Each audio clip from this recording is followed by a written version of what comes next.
네.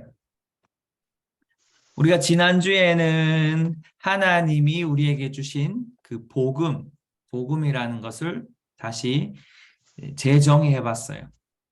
첫 번째 시간에 정의를 해봤고, 지난주 시간에는 그 복음을 또 정의해 봤는데, 율법과 함께 이야기들을 했어요. 어떤 분들은 복음을 예수 그리스도의 한 중심으로만 생각하고, 어떤 분들은 우리의 인간을 중심으로만 복음을 생각한다. 근데 그것 둘 다가 아니라, 복음은 예수 그리스도 플러스 우리다. 복음은 예수 그리스도가 정말 중요한 핵심이지만 그 복음을 통해서 우리의 삶이 어떻게 영향을 받았고 어떻게 변화되었고 어떻게 되었는지를 아는 것이 너무 중요하다. 그래서 그 복음을 통한 은혜에 대한 이야기를 했고, 그리고 우리는 이제 율법 가운데 있는 것이 아니라 우리는 이제 종교 가운데 있는 것이 아니라 진짜 하나님의 복음에 대한 그 관점들을 다시 이야기하면서 하나님의 그 복음의 관점에서 우리를 보는 것이 너무너무 중요하다라는 식의 이야기들을 했습니다. 네, 제가 여러분들에게 지난번 한 번만 얘기하는 것이 아니라 여러분들에게 또 볼 수 있게 제가 강의를 녹화해서 오픈했으니까요. 필요한 분들은 다시 보셔도 됩니다. 오늘은 의인된 나에 대해서 한번 보려고 합니다. 우리가 2시간 동안 이제 복음에 대해서 보면서 복음의 관점으로 우리를 다시 봤다면 다시 우리가 그 더 깊은 곳으로 나아가려고 하는데, 오늘은 3가지를 볼 거예요. 먼저 복음 이전에, 그러니까 죄가 들어오기 전에 인간의 모습, 그리고 죄가 들어오고 난 다음에 인간의 모습, 그리고 예수 그리스도의 복음을 통해서 우리가 어떻게 됐는지를 다시 한번 보면서, 그렇다면 하나님이 주시는 우리의 모습이 이제 어떠해야 되는지에 대한 방향성을 좀 이야기하려고 합니다. 이런 말이 생각나요.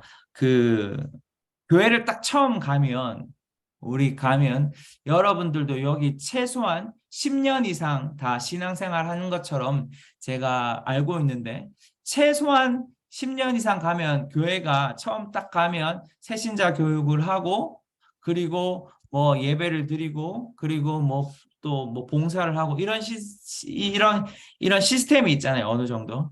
근데 제가 어느 날 어떤 분이 이런 말을 했어요. 교회를 갔는데 교회에서 무엇을 교회에서 예수 그리스도의 복음을 통해서 우리가 어떤 자인지를 먼저 가르치기 전에, 우리가 어떤 자인지 가리키는데 그것을 더 구체화시키지 않는다고 말하면서 이렇게 말한 거예요.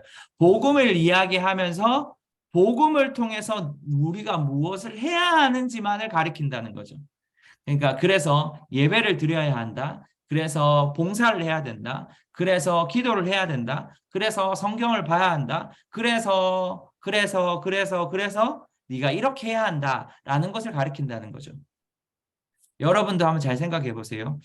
그런데 문제는 우리가 복음을 통해서 봤을 때 우리가 무엇을 해야 하는지가 먼저 중요한 것이 아니라 복음을 통해서 내가 어떻게 되었는지가 너무 중요한 거죠. 복음을 내가 누구인지가 더 중요한데, 그래야지만 내가 누구이기 때문에 내가 무엇을 해야 하는 다른 행동이 나올 수 있다는 거예요. 만약에 그것이 내가 누구인지가 빠졌기 때문에 내가 무엇과 연관이 되면 그것이 율법과 연관이 되고 그것이 종교와 연관이 된다는 거예요. 그걸 우리가 지난 시간 2주 동안 사실 배운 거거든요. 여러분 한번 생각해 보십시오. 여러분은 복음을 통해서 여러분이 누구인지 배워서 누구이기 때문에 여러분이 이렇게 행동했습니까? 아니면 복음을 통해서 그 복음 때문에 내가 이렇게 해야 한다라고만 배웠습니까? 예, 굉장히 중요한 저는 원리라고 생각해요, 사실. 자, 그런 관점에서 우리가 볼 건데, 자, 우리의 최초의 인간, 아담의 관점으로 우리가 보기 시작할 거예요. 자, 제가 강의 안에 이거는 충분하게 성경 구절과 함께 잘 써놨기 때문에 여러분이 보시면 돼요. 자, 첫 번째, 하나님이 만든 최초의 인간은 하나님과 같은 뭐가 있었다고요? 권위가 있었어요.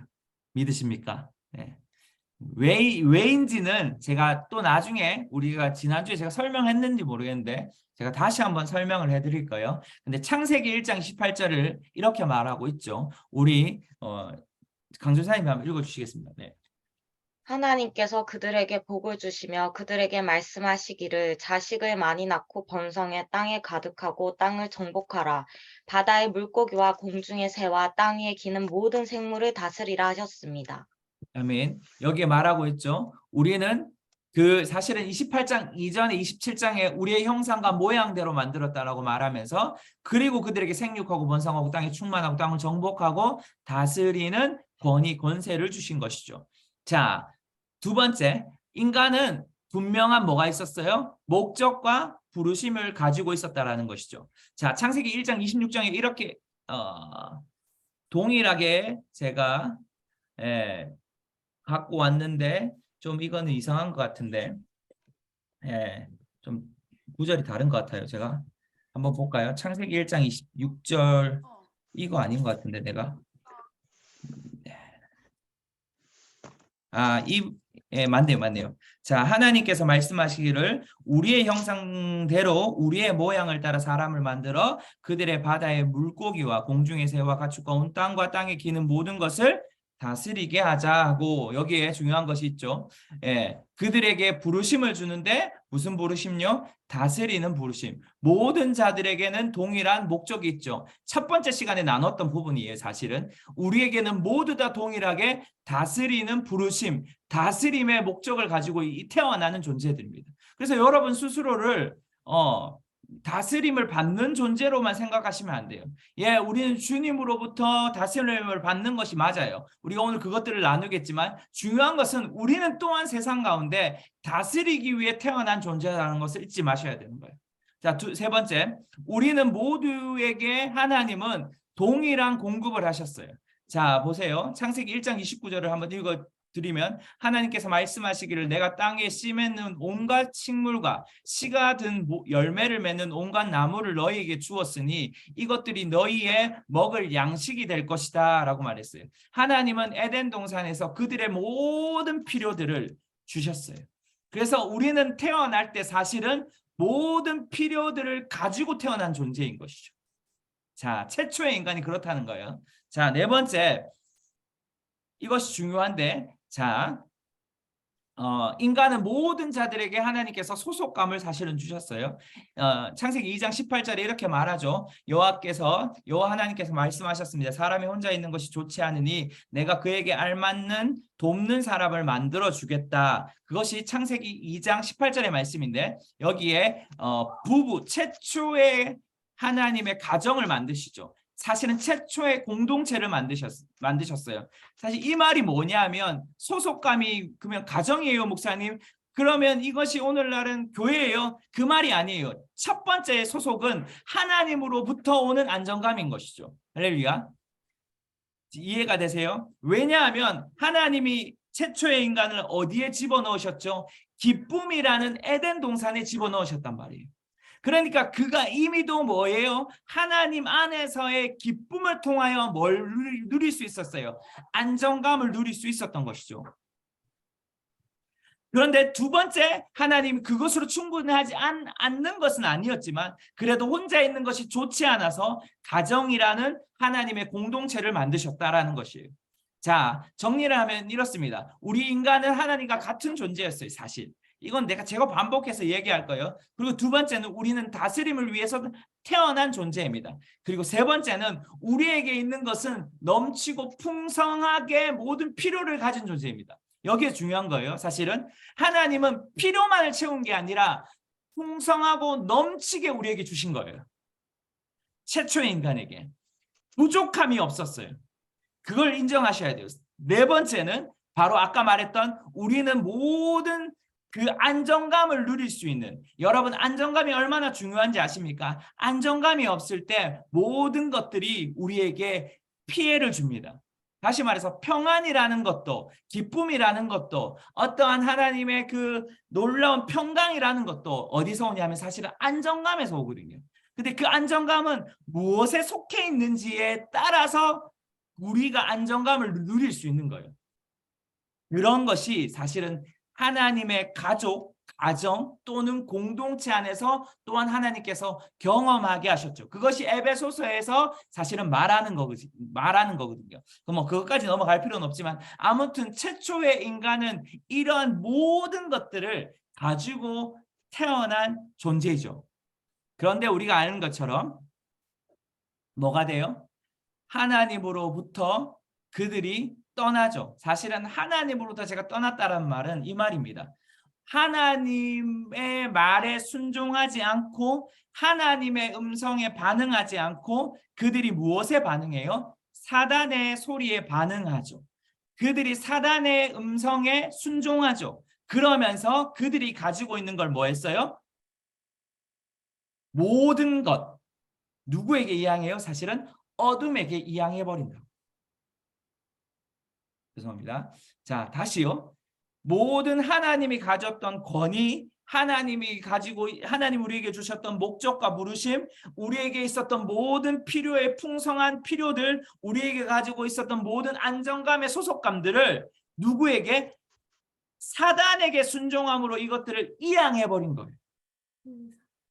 그래서 우리는 무엇으로부터 그것들을 계속해서 찾으려고 하냐면 세상 가운데서 사실은 그것들을 찾으려고 애쓰고 힘쓰는 거죠.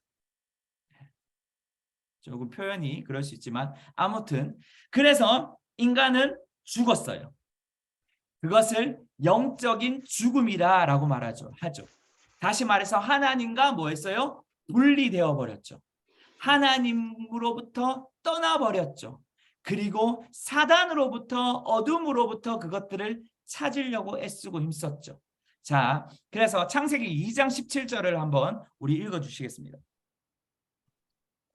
그러나 선과 악을 알게 하는 나무의 열매는 먹지 마라. 그것을 먹는 날에는 내가 반드시 죽을 것이다. 로마서 5장 12절 말씀.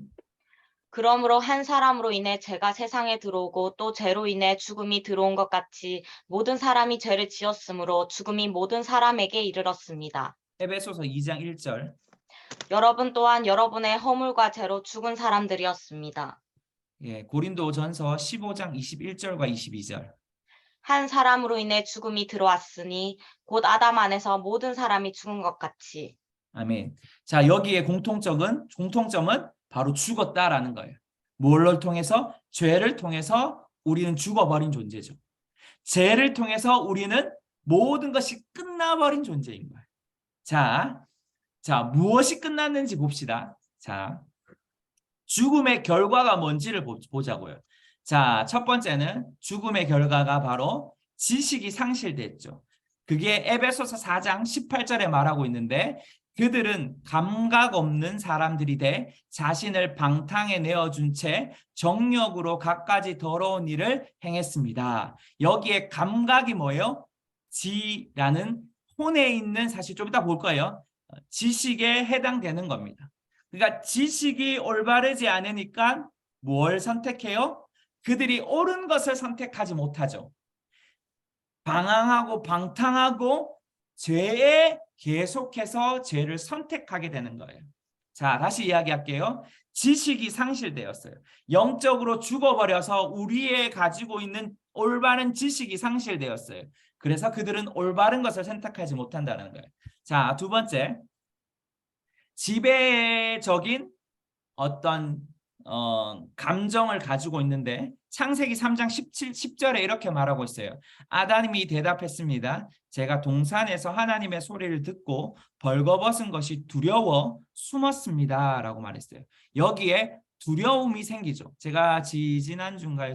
이번 달에 두려움에 대해서 이야기를 했는데 두려움 중에 함께 가는 것은 사실 뭐냐 하면 그 수치라는 것입니다. 수치가 뭐예요? 부끄러움이죠. 사실은 첫 번째 죄가 들어왔을 때, 다시 말해서 첫 번째 하나님과 분리됨으로 시작했을 때 우리가 느끼는 감정 중에 하나가 처음이 뭐냐면 수치라는 겁니다.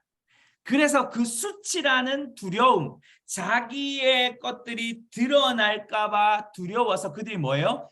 그들 스스로의 뭘 합니까? 무화과 나뭇잎을 만들어서 옷을 만들죠. 그리고 하나님의 낯을 피해서 나무 뒤에 숨습니다. 자, 이것이 바로 죄에 따른 결과로 오는 우리의 행동인 거예요. 바로 감정적인 것이 굉장히 뒤틀어져 버리는 것이죠. 그래서 3장 7절을 한번 읽어드리면 이렇습니다. 그러자 그 두 사람의 눈이 밝아져 자신들이 벌거벗음을 알게 됐습니다. 그들은 자신들을 위해 무화과 나무 잎을 엮어 옷을 만들었습니다. 자, 우리의 상태는, 최초의 인간의 상태는 하나님과 가장 비슷한 존재. 그런데 죄가 들어오고 난 후로부터는 우리의 모든 것이 문제가 되는, 옳지 못한, 사실 성경적으로 말하면 죽은 상태, 또는 사단이 그의 아비가 된 상태가 되어지는 것이죠. 이것이 뭐예요? 십자가와 복음, 부활과 복음에 관계없는 사람들의 사실은 모습인 거거든요. 자, 그런데 좀 갑시다. 그런 지정의라는 것들, 사실은 지식과 감정을 통해서 우리는 사실 무엇을 선택하게 되는 거거든요. 그래서 수많은 사람들이 올바른, 아까도 말했던 상실이, 올바른 지식이 없어서 올바른 감정을 선택하지 못해서 무엇을 선택하냐면 죄를 계속해서 반복해서 선택하는 것이 됩니다. 자, 이제 그림을 보겠습니다. 제가 조금 빨랐죠. 이 빠른 이유는 오늘 내용이 사실 좀 생각보다 길어서 제가 그렇습니다. 자, 제가 그림을 하나 보여드리겠습니다.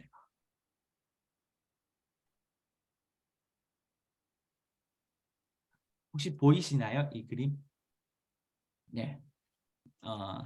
자, 제가 충분히 아까 설명해 드린 부분입니다. 사실은 히브리적 관점으로 보면, 사실은 구약의 관점으로 말하면 정확하게는 영, 혼, 육을 사실은 나누지 않습니다. 그러면 영, 혼, 육은 언제 나누냐? 헬라적 관점을 가질 때, 그러니까 신약 안에서의 관점이 바로 사실은 영, 혼, 육을 나눕니다.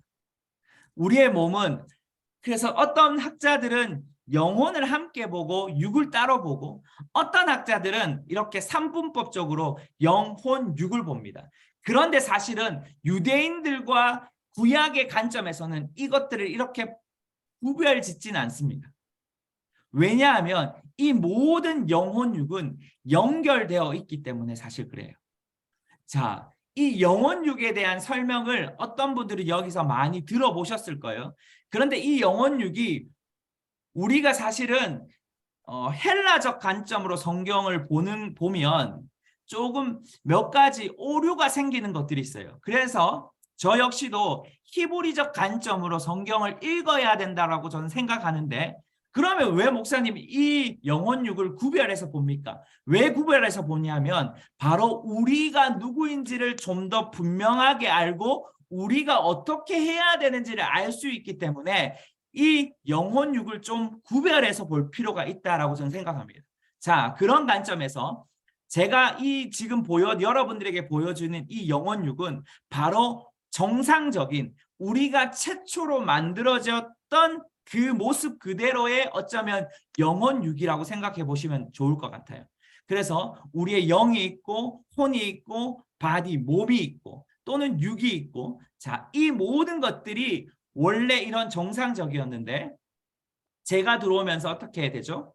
이렇게 되죠. 바로 검은 영이 사실은 죽어버리는 거예요. 그리고 여기에 혼의 영역에 바로 뭐가 있어요? 지정의, 지식과 감정과 의지가 있다라는 거예요. 그런데 여기에 우리의 혼의 영역에 문제가 뭐예요? 하나님에 대한 지식이 뭐예요? 상실되어 버리죠. 그리고 그리고 감정적으로도 수치와 두려움으로 지배받게 되고, 그래서 이 지식과 부정적인 감정이 무엇을 선택해요? 수많은 잘못됨을 선택하게 되어지는 거예요. 자, 이 그림이 여러분 이해되셔야 돼요. 아까 위에서 봤던 그림과 이제 죄로 문제가 되는 그림이에요.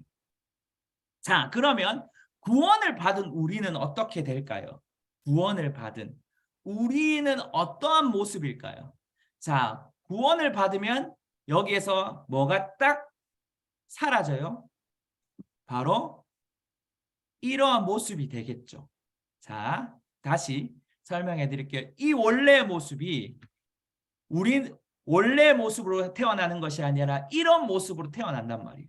왜? 모든 사람이 태어날 때부터 죄인으로 태어나니까. 이 상태. 그런데 우리가 구원을 받아.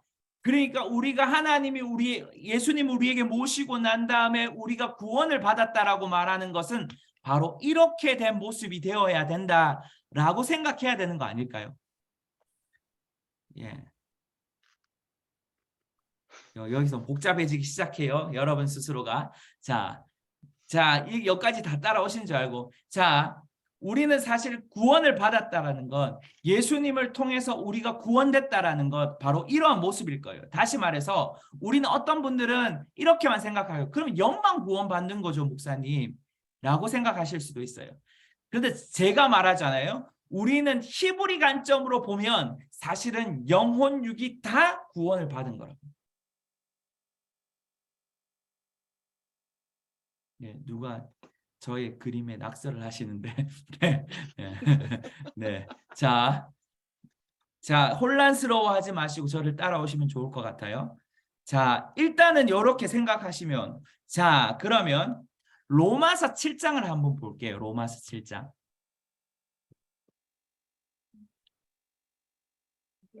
로마서 7장. 아, 나는 비참한 사람입니다. 이 사망의 몸에서 누가 나를 구원해 내겠습니까? 위대한 사도 바울이 지금 로마서 7장을 이야기하고 있어요. 자, 이 구절만 보면 뭐 하고 있다는 거예요? 죄와 뭐 하고 있다고요? 싸우고 있다라고만 이야기하는 것 같아요. 그죠? 자, 여러분 어떤 분들은 보이고 안 보여서 제가 지금 이해를 하는지 모르겠는데, 제가 이렇게 해놨어요. 신약 성경 중 13권을 기록한 사도 바울이 육신에 묶여 있었는데 나 같은 사람이 죄와 싸우지 않아도 된단 말입니까? 이렇게 물을 수 있어요. 왜요? 지금 누가 이렇게 낙서를 하시죠? 네, 제 그림에. 네. 네. 자, 다시 설명을 해드릴게요. 자, 보세요. 죄송합니다. 네.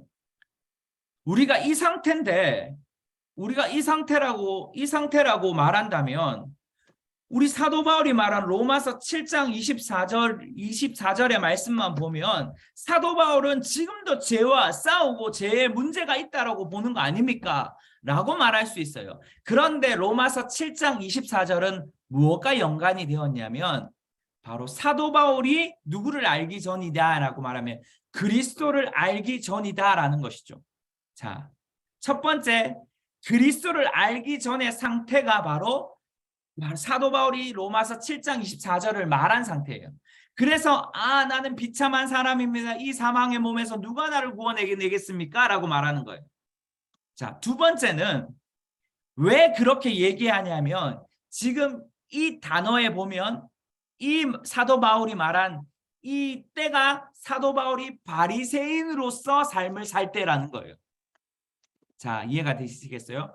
두 번째는 이 문장이 무엇과 관련이냐면 과거 완료, 끝난 싸움을 가지고 현재 완료로 이야기한다라는 거죠. 자, 다시 이야기할게요. 제가 좀 표현이 어렵지만 지금 사도 바울은 로마서에 편지를 써요. 로마 교회의 성도들에게 편지를 쓴단 말이에요. 나는 비참한 사람입니다. 이 몸에서 누가 나를 건져낼까요? 라고 말하는 이 부분이 그리스도를 알기 전에, 그러니까 사도 바울이 바리새인으로서 그들이 애쓰고 힘쓰고 할례를 베풀고 율법을 지키는 그 상태에서 썼던, 그런데 그 상태가 지금도 유지됐다면 현재 완료로 썼겠죠. 그런데 지금 이 장의 문법을 보면 과거에 끝난 이야기다라는 것이에요. 이해가 되시겠어요? 현재 완료가 아니라 과거 완료로서 끝난 상태. 그러면서 사실은 로마서 8장에 넘어오면 그러므로 이렇게 표현하죠. 자, 한번 볼게요. 로마서 8장을 보세요. 자, 여기에 없어서 제가 사도 바울이 7장 24절에 나는 비참한 사람입니다. 이 사망의 몸에서 누가 나를 구원하겠습니까? 그리고 25절 우리 주 예수 그리스도 인해 하나님께 감사드립니다. 그러므로 나 자신은 마음으로는 하나님의 법을 육신으로는 제 법을 섬기고 있습니다. 그러므로 다시 말하죠. 이제 그리스도 안에 있는 사람은 정죄를 받지 않습니다. 라고 이야기하는 거예요.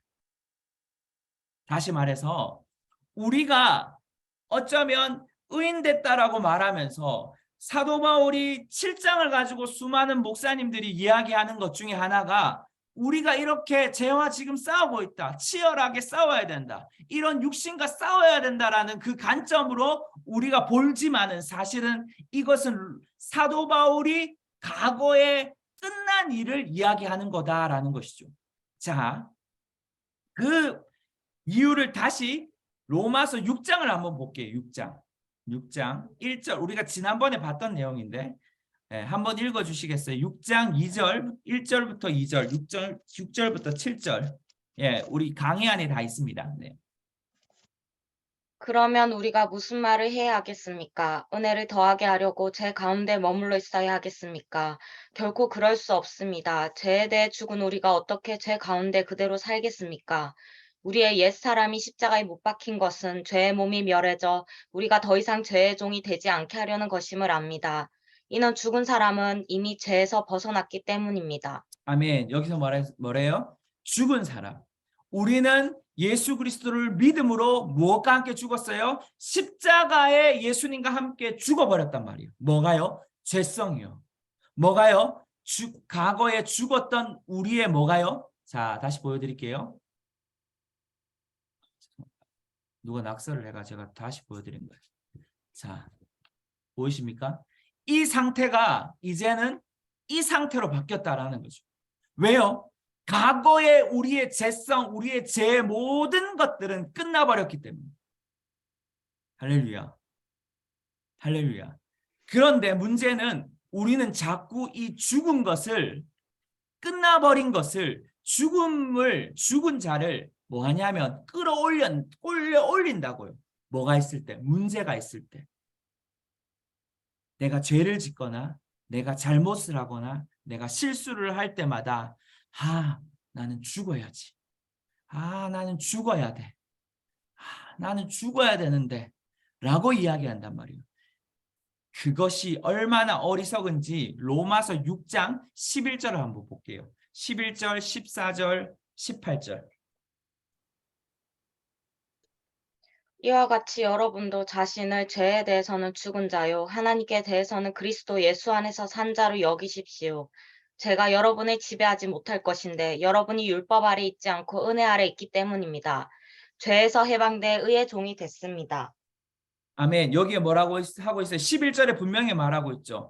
그리스도 예수 안에서 산 자로 뭐하라? 여기십시오. 여러분 목사님 소리가 네. 목사님 소리가 끊겨요. 제가 끊겨요? 네, 잠시만요. 다시 안 끊겨요? 안 끊겨? 괜찮대요. 네, 잘 들린대요. 네, 권사님 지금 인터넷 문제예요. 네, 네, 제가 지금 중요한 부분이라서 예수 안에 산 자로 뭐 하냐면 여기라라고 말하고 있어요. 왜 우리는 자꾸 죽은 송장을 일으켜서 다시 부활시킵니까? 제가 최근에 저희 교회에서 사모님이 이렇게 번역을 하시는데 우리 사모님 번역한 것 중에 최근에 번역한 것 중에 빌 존슨 목사님의 영상을 하나 번역했어요. 그 번역의 내용이 이런 내용이 있는데 통역을 보면 이런 내용이 있어요. 그게 뭐냐면 사단은 권위가 있습니까? 권세가 있습니까? 라는 거예요. 권위가 있어요? 없어요? 없죠. 없어요. 제로예요. 그런데 우리가 사단의 무엇을 믿으면 말을 믿거나 그 말에 동의할 때 뭘 주냐면 우리의 권위를 위임시켜 버린다는 거죠. 다시 말해서 우리를 죽은 자로 여기십시오라고 사도 바울이 분명히 이야기하고 있는데 우리는 자꾸 뭐래요? 죽은 자를 부활시켜서 우리가 죄성이 있는 것처럼 죄를 짓기에 탁월한 존재인 것처럼 우리는 우리를 능력을 부여해 버린다는 것이죠. 이것이 우리의 문제라는 거예요. 다시 이야기할까요? 여러분이 죄를 안 짓는단 말이 아니에요. 왜요?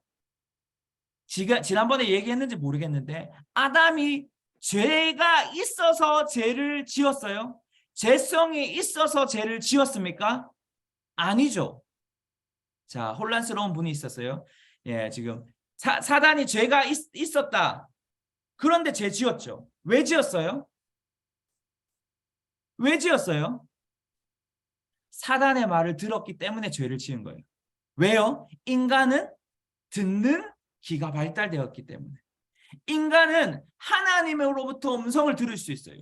우리가 서로 교제하면서 뭐 할 수 있어요? 들을 수 있잖아요. 뿐만 아니라 우리는 또한 모든 것을 들을 수 있는 뭐가 있어요? 귀가 있단 말이에요. 그 귀를 열기 시작하고 그 말에 동의하기 시작함으로 죄가 뭐예요? 들어왔다고요. 죄가 있어서 죄성을 가지고 있어서 아담이 죄를 지은 게 아니라는 거죠. 우리 착각해요. 우리가 그러면 지금도 죄를 짓는 이유는 바로 우리 안에 죄가 있기 때문에 죄를 짓는다? 아닌 거죠. 왜요? 성경이 그렇게 말하고 있기 때문에. 오늘 하나님의 말씀이 그렇게 말하고 있기 때문에. 여러분은 죄에 대해서 죽고 의에 대해 살아있는 예수 그리스도로 산 자로 여기라라고 사도 바울이 말하고 있기 때문에. 할렐루야.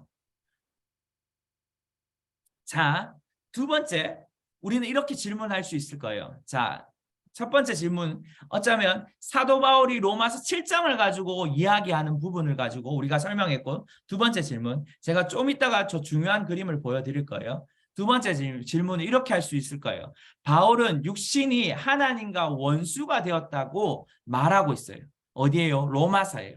그렇게 말하고 있는데, 근데 중요한 것이 있어요. 이 육신, 로마서 8장에 그렇게 말하고 있거든요. 근데 그 육신이라는 것들을 원어에서 보면 사르크스라는 단어입니다. 이 사르크스는 뭐냐면 선하지도 않고 악하지도 않는 거예요. 자, 다시 얘기할게요. 육신을 하나님이 원수가 된다라고 했는데 그러면 이건 어떻게 이야기할 수 있습니까? 어떻게 그러면 하나님이 우리의 영혼육을 구원했다라고 말하면서 그러면 우리의 육신이 하나님의 원수가 되었다라고 말하는 것은 무엇으로 말할 수 있습니까? 그 단어 자체가 사르크스라고 해서 선하지도 악하지도 않는 거예요. 그러면 뭐냐? 자, 이제 중요한 그림이에요. 여러분이 그렇게 이제 혼란스러워할 수 있는 그림 중에 하나가 바로 이 그림인데 잠시만요. 네.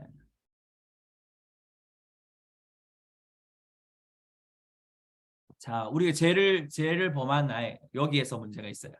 자, 하나님이 우리 안에 오셔요. 예, 우리가 구원을 받으면 그 성령님이 우리 안에 오신다 그랬잖아요, 그렇죠? 그러면 우리의 안에 오시는데 헬라적인 관점을 영혼육을 나눴을 때 우리의 어디에 오실까요? 스피릿, 영에 오신단 말이에요. 영이 하나님의 뭐예요? 자소예요. 하나님의 집이라고요. 그죠? 그 영이 살아나는 거예요. 그래서 영이 살아난다라는 거거든요. 자, 문제는 그 영이 살아나요. 그리고 그 영을 통해서 혼과 바디, 여러분 바디라고 해서 몸이라고 해서 우리가 보여지는 몸을 이야기하는 건 아닙니다. 우리의 모든 것을 이야기하는 거예요.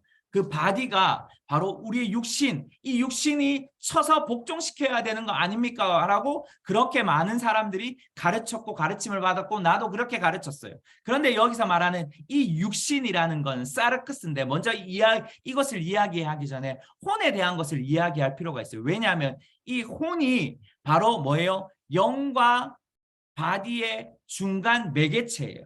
자, 첫 번째. 두 번째는 이 혼, 소울이라는 이것은 육의 뭐냐면 운영체계예요. 다시 말해서 이 바디가, 이 몸이 어디서부터? 여러분 우리의 몸이 어디에서부터 모든 게 작동해요? 뇌에서 명령하잖아요. 그거와 같은 거예요. 컴퓨터의 CPU라는 것들, 정확하게 제가 컴퓨터 용어 모르는데 CPU라는 것이 컴퓨터 전체를 기능하게 하는 거거든요.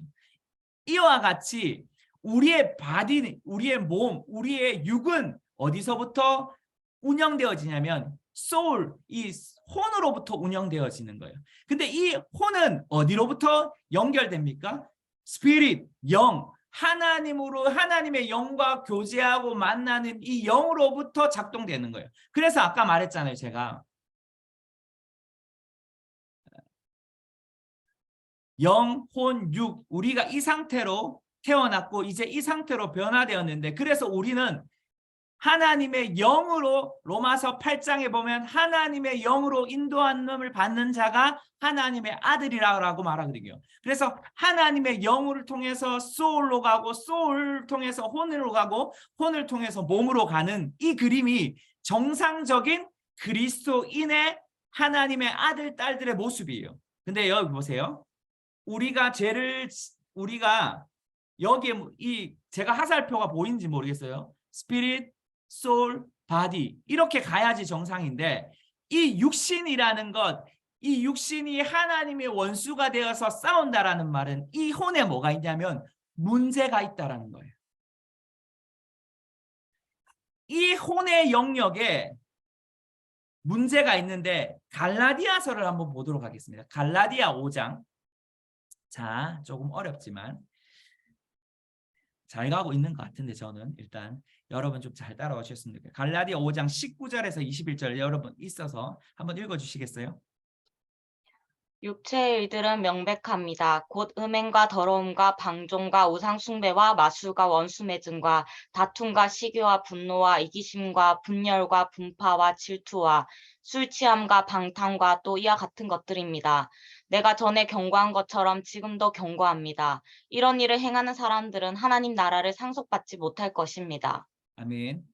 자, 갈라디아서는 믿는 자들에게 쓴 것이지 믿지 않는 자들에게 썼단 말이에요.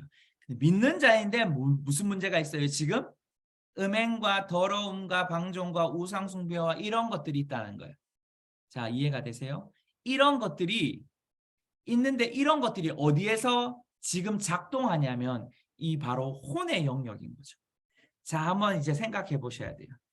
목사님이 분명히 예수를 믿으면 우리의 원래 상태로 돌아가는 것, 우리가 만들어진 상태로 돌아가는 거다라고 했는데, 왜 우리의 혼의 영역에 이 육신에 싸우는 것과 문제가 있다고 하는 걸까? 여러분 한번 생각해 보면, 여러분 제가 이 얘기가 맞다라고는 이 예화가 맞다라고는 생각하지 않지만, 저희도 지금 집에서 이렇게 하고 있는데, 여러분 이 집을 사요. 예를 들어서 이 집을 샀어요. 이제 옛사람이 나갔어요. 그리고 이 집을 샀어요. 그럼 이 집을 사면 이 집이 살 때 뭘 써요? 계약서를 쓰죠. 계약서를 써야지 우리의 것이 되잖아요. 그죠? 그게 1차예요. 그리고 두 번째는 뭐예요? 우리가 이 집으로 이사를 와야 된다고요. 이 집으로. 이사를 오는데, 여러분 이사를 올 때 문제는 뭐냐 하면 이 집을 누구는 이사 오기 전에 수리 안 하고 그냥 들어가시는 분 있어요? 아무도 없죠. 최소한 도배장판을 하지 않아요? 바로 그거예요. 저는 이렇게 생각합니다. 우리의 영혼육이 계약서처럼 구원을 받았다, 도장 찍었고 이제 하나님의 것이다라는 계약서가 딱 있어요. 근데 문제는 뭐냐면 우리의 혼의 영역에 뭐가 필요하냐면, 이렇게 제가 표현하는데, 느헤미야의 말씀을 비유로 표현하는데, 무너진 성벽과 성문을 보수는 해야 한다라고 표현해요. 왜요? 아까 기억나세요? 어둠이 우리를 통해서 하나님의 정보와 지식, 그리고 뿐만 아니라 부정적인 감정, 이것을 통해서 우리를 뭐 했어요? 계속 잘못된 선택을 하게 프로그램화되어 되었잖아요. 이제 그 프로그램이 리셋됐단 말이에요. 완전히 무너졌단 말이에요. 그런데 그 무너진 곳에 새로운 하나님의 뭘 세워야 돼요? 성전을 세워야 되잖아요. 그래서 바로 이 사도 바울은 이렇게 말하는 거라고요. 제가 뒤에 보면 이렇게 표현해요. 육신의 생각은 성령님과 분리된 혼을 가르치는 것이고 그것은 거짓 그리고 음란과 더러움과 같은 잘못된 영적인 힘에 기초한 프로그램을 실행하는 거다. 그러니까 구원을 받았다라고 말하면서 계속해서 하나님의 원수되었다라는 육신은 바로 이 혼의 영역을 잘 다루지 않는 자들을 향한다라는 것이죠. 내가 어렵게까지 얘기했는데 네, 이해가 안 되시는 분, 이거 좀 중요한 거라서요. 이 부분 이해 안 되시는 분, 자, 좀 정직하게 말씀하셔야 돼요. 이거 지금 제가 이걸 못 넘어가면 다음을 못 넘어가기 때문에 그래요. 자, 여기까지 이해 안 되시는 분 빨리 말하세요. 없어요. 그럼 넘어갑니다. 제가 넘어갑니다. 네. 자, 그래서 우리가 해야 될 책임이 있어요. 믿는 자들에게는 책임이 있는데 그게 뭐냐 하면 우리가 무엇을 선택하는 책임이 있는 거예요. 우리가 자, 에덴 동산에서 딱 하나님이 에덴 동산을 만들고 에덴 동산에 딱 하나님이 사람들을 집어넣었어요. 그런데 하나님이 거기에 로봇을 만드시지 않았죠. 왜요? 왜요? 바로 뭐가 있어요? 생명나무와 선악을 알게 하는 나무를 두셨잖아요. 선악을 알게 하는 나무가 없었다면 뭐가 없어요? 우리는 로봇에 불과했어요. 다시 말해서 자유와 책임이 없는 삶을 살아가는 거예요. 그러니까 하나님께서 그 두 개를 딱 두시면서 야, 내가 하나 이렇게 말할게. 너 다 먹어도 돼. 다 해도 돼. 네가 뭘 해도 상관없어. 그런데 이건 먹지 마라고 말씀하시는 거거든요. 여기에 뭐가 있어요? 하나님의 말씀이 있을 뿐만 아니라 자유와 책임이 있는 거예요. 왜냐하면 이거 먹으면 너 죽기 때문에. 오늘날도 동일해요. 우리는 하나님께 구원을 받았어요. 우리의 영혼육이 구원을 받았어요. 우리는 그런데 혼의 영역을 새롭게 정비하고 세워야 될 책임이 있어요. 그런데 그것들을 우리는 잘 세워나가야 되는데 그렇지 못한 바로 우리 어둠이 심어놓은 어둠이 아직도 이렇게 여기에 뭐 제 그림 보이시죠? 이 그림. 이 그림, 이 무너진 영역을 보수하지 않는 사람들에게는 뭐가 돼요? 이런 육신의 생각으로 삶을 계속해서 잘못된 선택을 하게 된다라는 것이죠.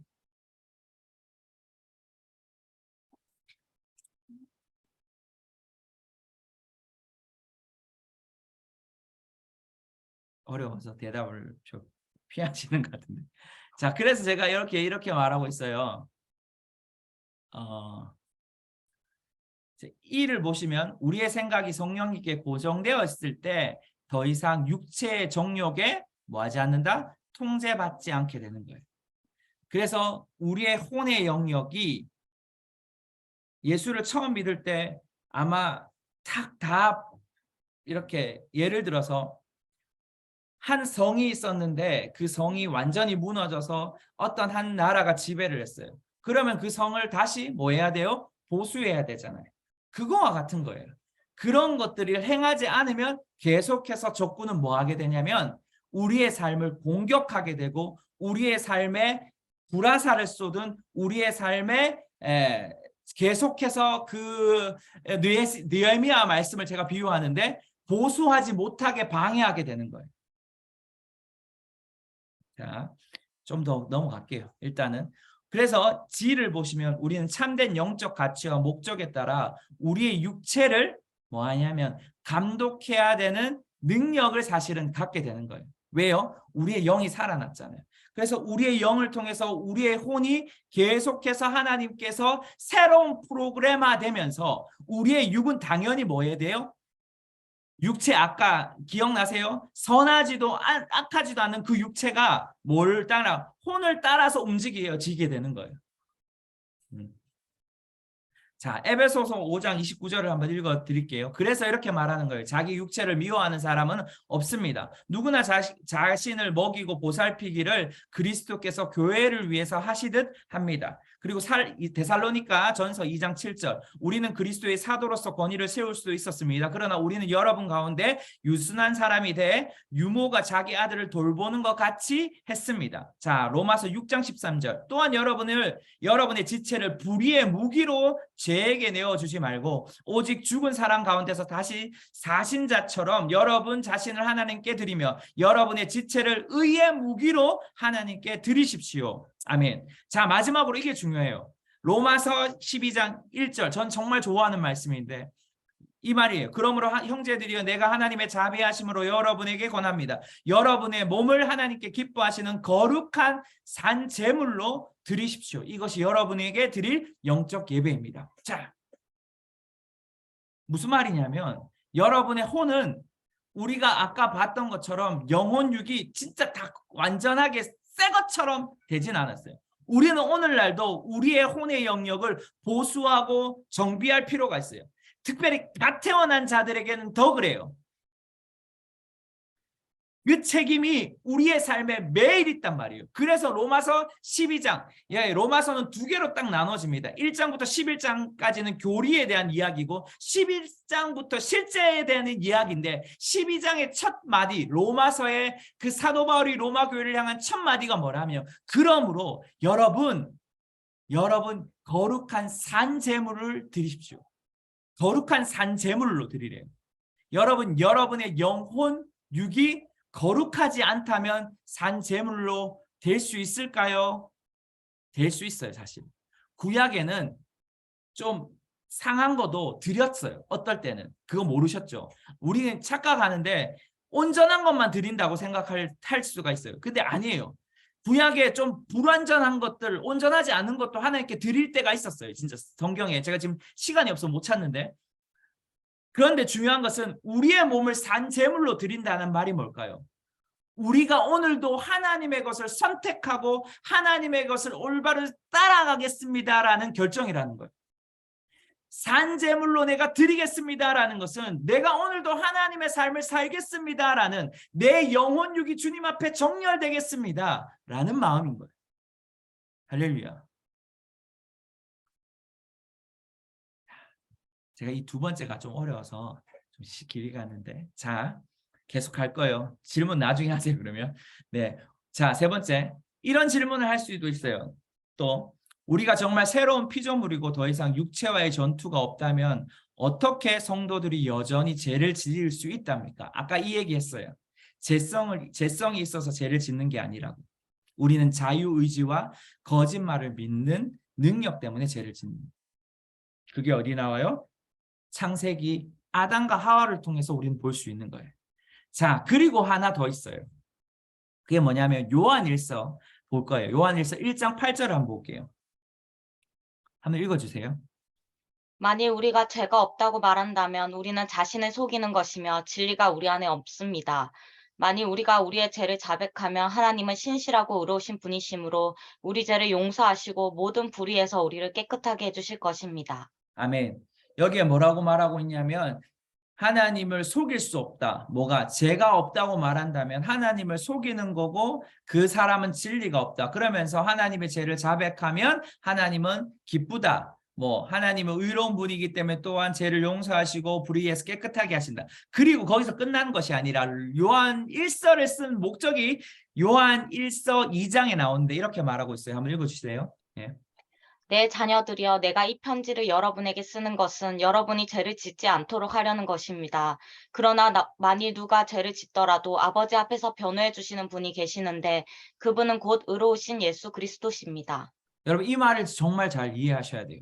여기 뭐라고 말하고 요한 1서의 목적은 죄를 짓지 않기 위해서 쓰는 거다. 그런데 죄를 지어요. 그런데 의로우신 그분이 계신다라고 말하죠. 무슨 말이에요? 제가 무슨 말을 하는 거죠? 여러분에게 죄를 짓지 않는다라고 말하는 게 아니에요. 성도라고 의로운 자라고 여러분이 구원받은 백성이라고 여러분이 영혼육이 구원을 받았다라고 말하는 그 속에 여러분에게 다시 말하지만 죄를 짓지 않는다라고 말하는 것이 아니에요. 죄를 안 짓기 위해서 사도 요한도 편지를 썼어요. 그런데 문제는 뭐냐면 여러분이 죄를 지어요. 그런데 그 의로운 분이 바로 어디에 있어요? 예수 그리스도, 의로운 분이 예수 그리스도가 있다라는 것을 이야기하고 있다는 거예요. 이 차이를 이해하시겠어요? 이 너무너무 중요하거든요. 여러분, 우리는 죄 짓는 것에 집중하잖아요. 우리는 죄를 짓고 죄를 안 짓는 것에 집중하잖아요. 그런데 우리의 집중은 그 의로운 예수 그리스도를 바라보는 것이 필요한 것이죠. 히브리서에 그렇게 말하고 있죠. 예수 그리스도를 바라보자. 이해가 되세요? 자, 그러면 정리를 여기까지 해볼게요. 최초의 인간의 모습은 영혼육이 이랬어요. 그런데 죄를 짓고 난 사람의 모습은 이래요.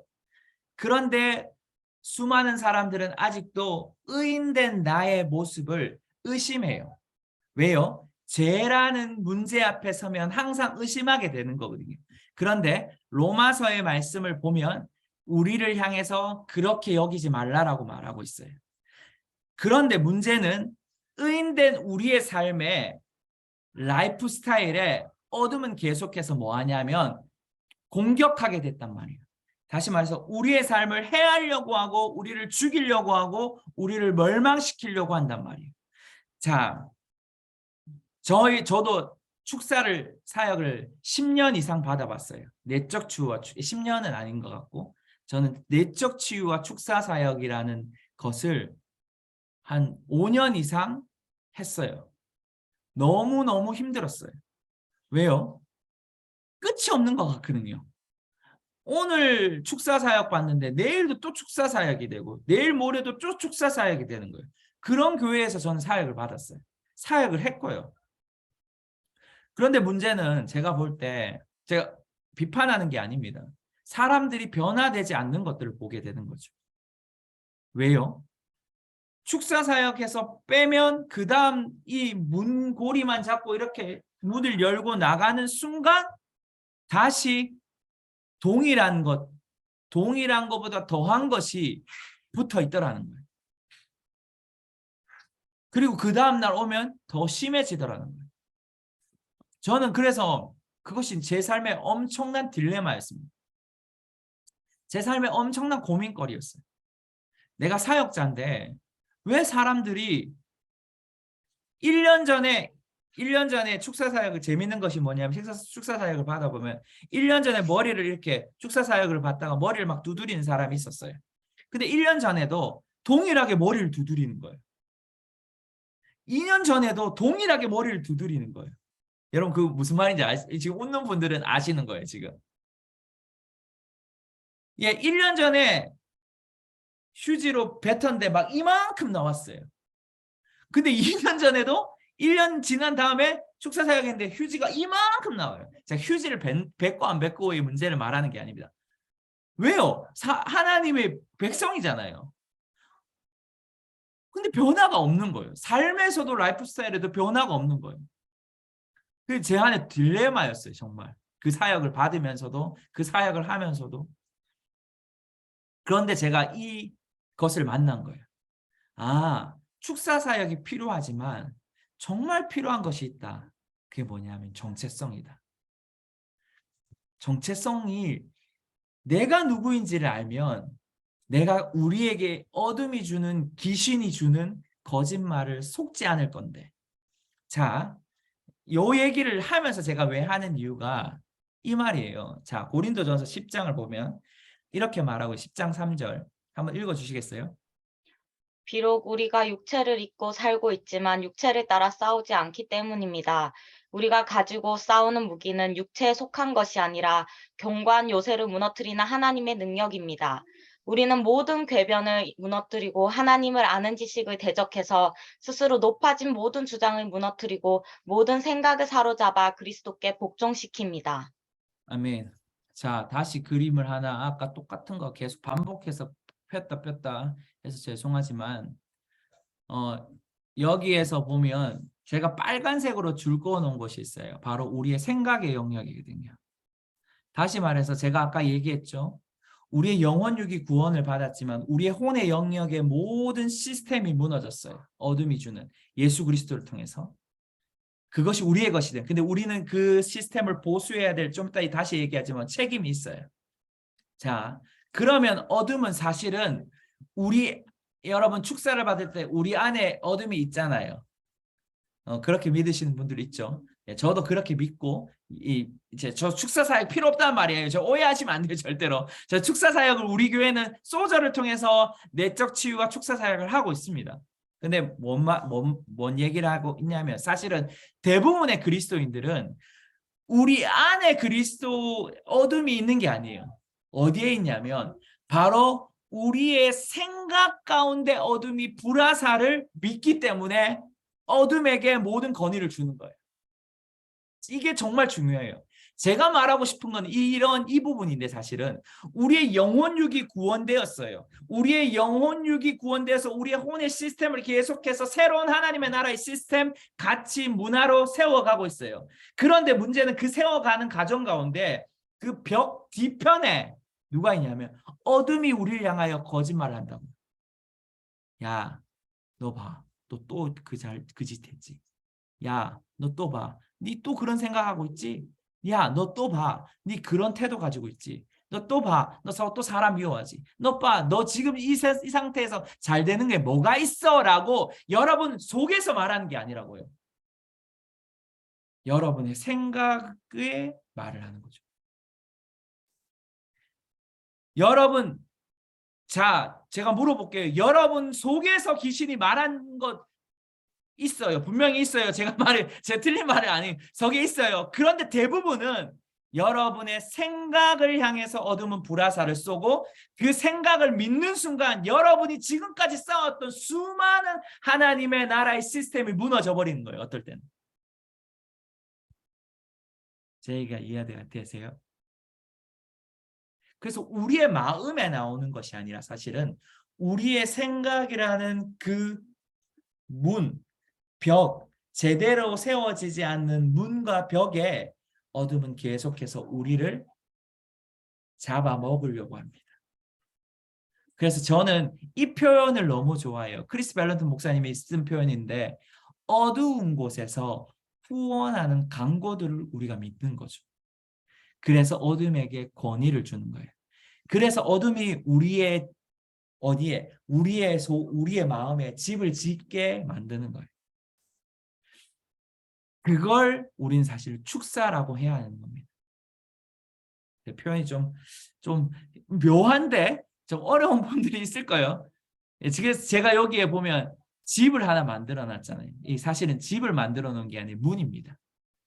사실은 어둠이 들어오는 거는 여러분의 여러분 어두운 곳에 어디 가서 여러분 묻혀올 수도 있어요. 겉으로. 지금 분명히 있습니다. 제가 말하는 건. 근데 대부분은 생각의 문을 열어주는 거예요. 왜? 여러분 의인이잖아요. 의의 종이잖아요. 대부분 여러분 이런 곳으로 오는 게 아니라 눈을 통해서 생각하는 거죠. 남자들이 여기 한 명 있는데 네, 남자들이 눈의 시각이 약해요. 그래서 이상한 걸 보면 눈으로 들어오고 그 다음에 뭐 할까요? 생각한다고. 그래서 그 생각의 문을 열어줌으로 어둠이 들어버린다고. 여자들도 눈이 약하죠. 뭐에 약해요? 구찌, 프라다 뭐 이런 거에 약하지 않아요? 예. 저 자매는 뭘 입었나? 우리 집에 어떤 분이 옛날에 그러던데 자기는 이렇게 이렇게 자매님이 뭘 입었는지 이렇게 머리부터 발끝까지 옛날에 스캔했다고. 예. 그러면서 좀 잘 입었네. 뭐 이렇게 평가한다고. 예, 지금 분명히 지금 웃는 분들은 지금 제 말에 동의하는 거예요. 봐요, 여러분 생각한다는 거예요. 어둠이 생각을 통해서 여러분의 불화살을 쏘고 여러분이 그것을 먹어버리기를 기다리고 있는 거죠. 그걸 우리는 후원하는 강고라고 말합니다. 여러분 전광판 딱 보이십니까? 여러분 도속도를 쫙 가면 이렇게 지나가면 화려한 전광판이 있죠. 그걸 보죠. 그리고 그걸 생각하죠. 여러분 이런 이야기 들어보셨어요? 무슨 효과라 그러는데 옛날 영화에 이렇게 쭉 이렇게 마지막에 이제 이제 게스트들이 올라가고 뭐 이렇게 영화 배우들 스태프들이 막 올라가는 그 사이에 뭘 집어넣냐면 이렇게 코카콜라를 팝콘을 하나 살짝 보여줘요. 그러면 뭐 하는지 아십니까? 그걸 보는 순간 먹고 싶다고 생각합니다. 그래서 예, 그런 광고 효과를 내서 먹게 한다라는 거죠. 예, 제가 제가 지금 뭐 어떤 미디어에 대한 이야기를 하는 것이 아니라 어둠은 그렇게 우리에게 후원하는 광고를 쏘는 거예요. 어디에요? 우리의 생각 속에.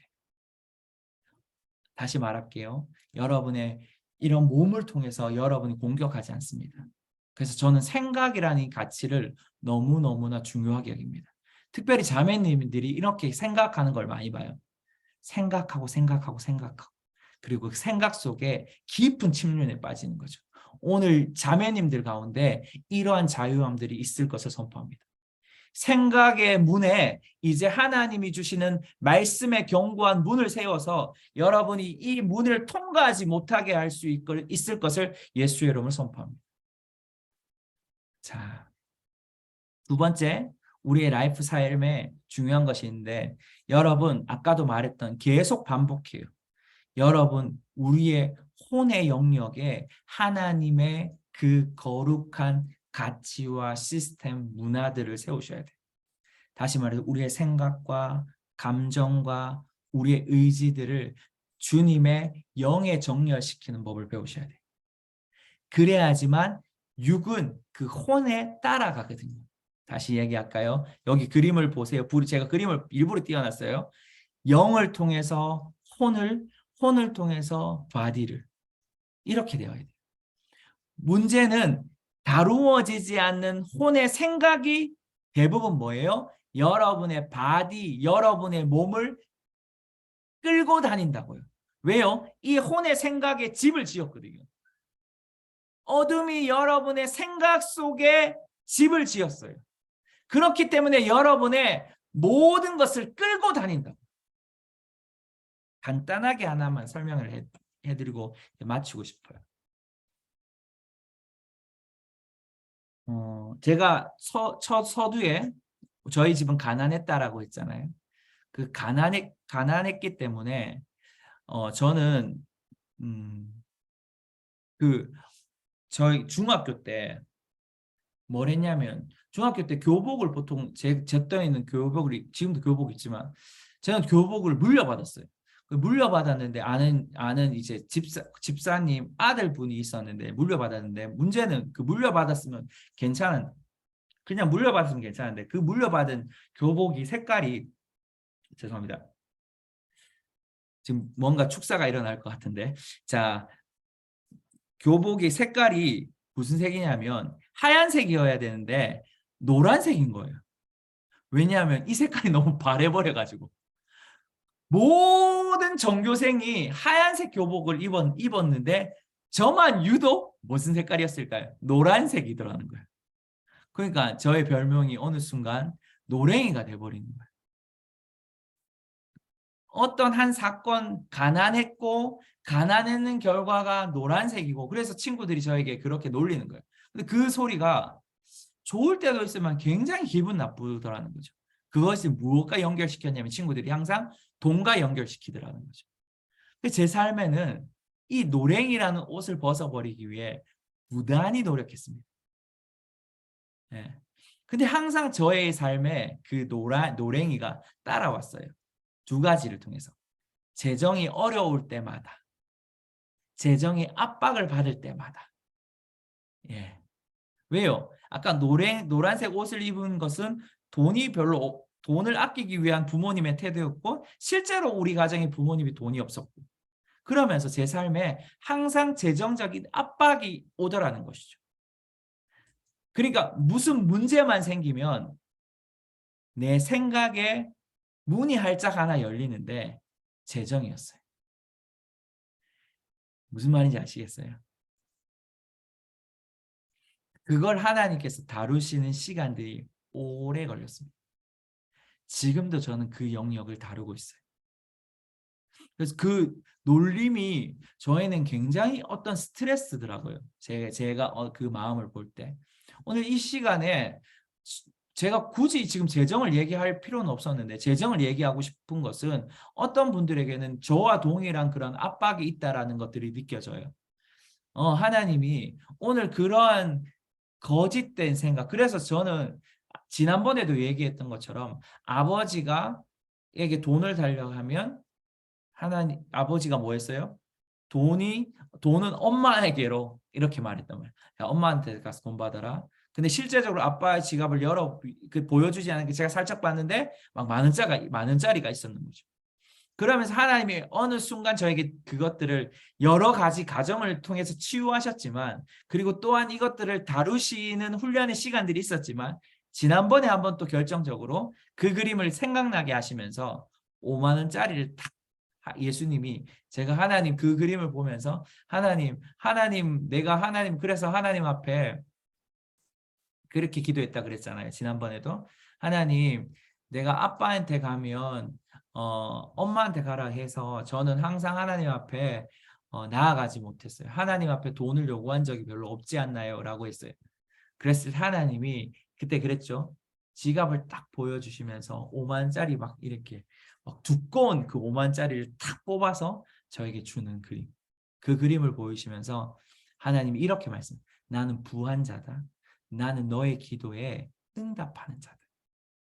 네가 재정을 필요로 할 때 내가 그 재정을 채워주는 자다. 그러한 말씀하시는 거예요. 그러면서 나와 하나님의 사이에 어떠한 막혀있던 것들, 내가 하나님과 사이에 잘못된 뭐가 있었어요? 생각을 가지고 있었잖아요. 무엇을 통해서? 부모님을 통해서요. 그래서 하나님 옆에 그 영역들이 다루어지는 시간을 가졌거든요. 소절을 하면서 제가 그랬어요. 우리는 분명히 우리는 영혼유기 구원을 받았지만, 아까 여기에서 제가 여기 이렇게 말하지만, 우리가 구원을 받아서 첫 번째 해야 되는 일은 우리 안에 그분의 성전이 재건되는 일인데, 그 재건되는 일 중에 하나가 뭐냐면 우리의 생각과 어쩌면 우리의 감정, 이 모든 것들이 성벽과 성문이 보수되어야 될 필요가 있는 분들이 있을 거예요. 우리는 소저를 통해서 아버지와 나와의 관계, 그리고 예수님과 나와의 관계, 그리고 성령님과 나와의 관계, 이 부분을 보수해야 될 필요가 있는 분들이 있을 거예요. 그래서 저는 사실은 이 부분을 보수하는데, 저는 저희 교회에 강구를 하는데 이 부분을 할 때마다 바로 소저를 받으라고 꼭 권면해드리고 있습니다. 자, 그리고 마지막으로 제가 하나 하고 싶은 것은, 여러분 기억하셔야 돼요. 이 영역 중에 자기가 어떤 감정의 어떤 부분에 직면할 때 막 드러나는 부분이 있어요. 아까 얘기를 하면, 뭔가 사람들이 나를 놀리려고 할 때마다, 놀리거나 나에게 희롱을 주려고 할 때마다 제가 분노하게 되는 것이 있거든요. 그게 바로 우리 안에 다루어야 될 영역인 겁니다, 사실. 분명해요. 지금 제가 이 얘기를 오늘 조금 왜 긴지는 여러분이 아실 거예요. 그리고 여러분의 어떤 생각, 여러분이 어떤 이런 그 사건이 하나 직면하게 될 때 여러분의 생각을 굉장히 깊이 침륜에 빠지게 하는 것들이 있을 거예요. 그건 하나님이 지금 다루어야 하고 치유되어야 될 영역이다라고 말하는 거예요.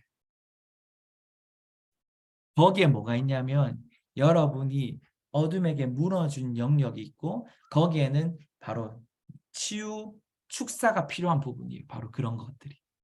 자, 그래서 어둠은 제가 말하고 싶어요. 여러분들이 온전하게 회복되지 못하게 할 겁니다. 특별히 생각과 마음과 감정, 이 모든 영역이. 여러분이 그것들을 지금 오늘 제가 이 얘기들을 하면서 내면 안에서 드러나는 것들이 있을 거예요. 어떤 분들은 생각나는 분들이 있고, 이것들을 다루셔야 될 필요가 있을 겁니다. 그래야지만 내가 의인된 삶을 살아갈 수 있는 거예요. 제가 서두에 이 얘기를 했죠. 찬양을 하나 보여드렸어요. 이제 끝났습니다. 여러분, 내 마음의 정원을 가꾸세요. 가꾸어 주세요라고 한 자매가 찬양하잖아요. 내 마음의 정원을 바로 가꾸는 것이 바로 이 혼의 영역이다라는 거예요. 예, 우리는 영혼 육이 하나님으로부터 구원받았어요. 그런데 우리의 이 혼의 영역은 분명하게 어떤 부분은 다루셔야 합니다. 정체성을 더 깊이 이해하고 싶으세요? 내가 누구인지를 더 깊이 알고 싶으세요? 그러면 이 혼의 영역을 분명하게 다루셔야 돼요. 특별하게 생각과 감정의 영역.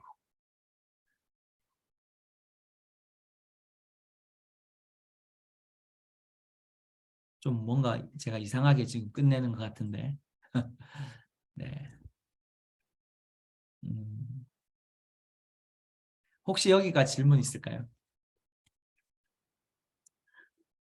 오늘 제가 그냥 대놓고 어렵다고 제가 우리 리더들한테는 말했는데 여러분 제가 얘기하면서 정리를 좀 하셨으면 좋겠어요. 질문할 것들. 사실 쉽지는 않는 부분이에요. 영혼육을 처음 들은 분들도 있을 거고.